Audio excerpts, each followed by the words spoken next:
Isang mapagpalang araw po sa ating lahat. Welcome po sa ating 365 Team Devotion with Pastor Russell Ocampo.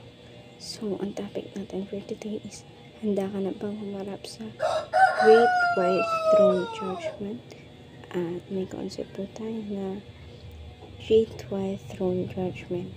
The Great White Throne Judgment refers to the final judgment described in Revelation 20 chapter 11 to 15.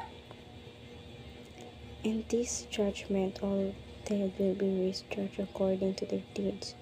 Those whose names are not found in the book of life will be cast into the lake of fire.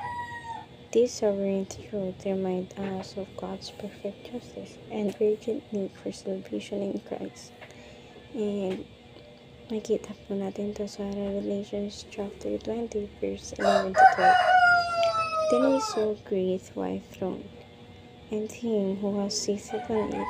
From his presence earth and skies filled with and no place was found for them. And I saw dead, great and small, standing before the throne, and books were opened. Then another book was opened, which is the book of life, and the dead were judged by what was written in the book, according to what they have done.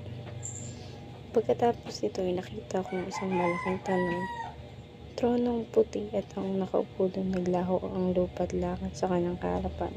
At hindi na nakita muli. Nakita ko nakatayo sa harapan ng trono ang mga namatay, maging kilala at hamak.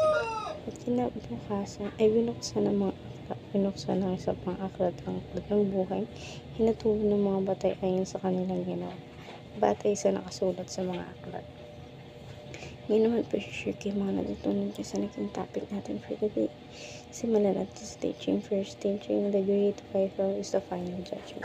So, nasabi po rito na yung Great White Throne na kung saan may ang puso.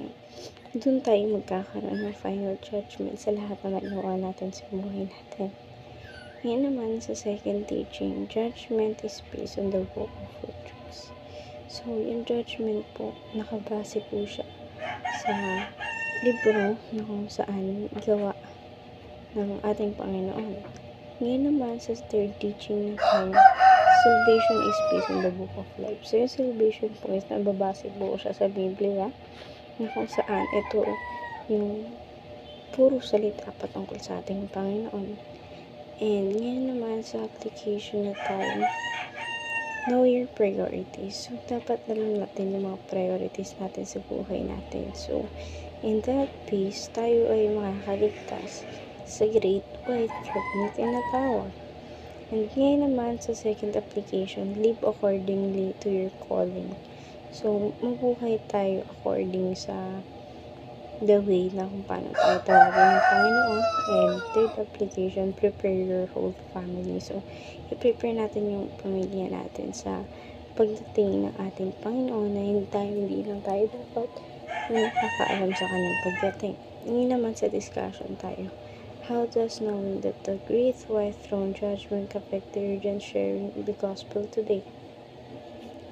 For me, kaya nga sinasabi na the urgent paghahanap ng ating Panginoon sa Kristo sa mga anak niya upang sa ganun lahat ng tao ay nakakaalam sa kanyang pagdating.